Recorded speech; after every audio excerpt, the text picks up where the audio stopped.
Nature's fury, a raging inferno. The forest stood no chance. Flames, taller than giants, devoured trees.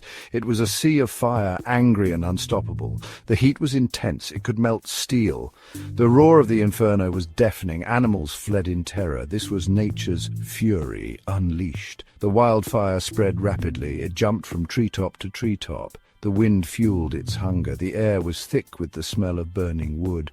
Embers danced in the smoke-filled sky. It was a scene of utter devastation. The ground was littered with ash. Trees were reduced to smouldering skeletons. The once vibrant ecosystem was now a graveyard. The fire was a monster, leaving a trail of destruction in its wake. This inferno was a stark reminder of nature's power. It was a force to be reckoned with, demanding respect and caution.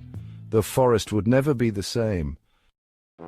Smoke filled the air, thick and choking. It blotted out the sun, turning day into night. The air was heavy, difficult to breathe. The smoke stung the eyes and burned the throat.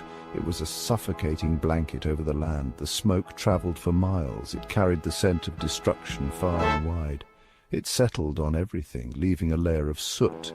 It was a visible reminder of the inferno's wrath. The smoke was a hazard to all. It aggravated respiratory problems. It posed a serious risk to the elderly and young. It was a silent killer, spreading its insidious tendrils across the land. The choking grip of smoke was a stark reminder of the fire's far-reaching consequences. It was a threat to human health and a symbol of the environmental damage being inflicted.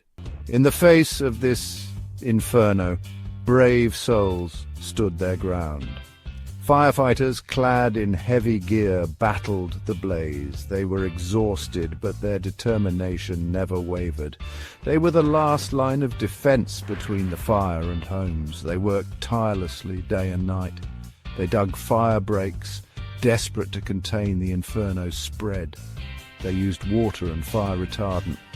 Pushing back against the flames, they risked their lives to protect lives and property. These were ordinary people doing extraordinary things. They were heroes, facing down danger with courage and selflessness. They were the guardians on the fire lines, symbols of hope in the face of despair. Their efforts often meant the difference between salvation and devastation. They were the thin red line holding back the inferno's fury and giving hope to those who had lost everything. Scars on our souls. The wildfire left a scar on the land, a wound that would take generations to heal.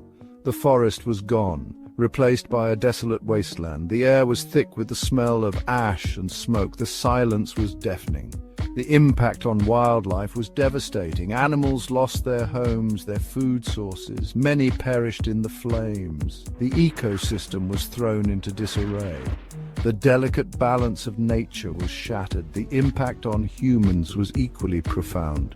Homes were lost, livelihoods destroyed. Communities were displaced, forced to rebuild from the ashes. The emotional toll was immeasurable. The scars of the wildfire ran deep, both on the land and in the hearts of those who endured it. It was a stark reminder of the power of nature and the importance of respecting its limits.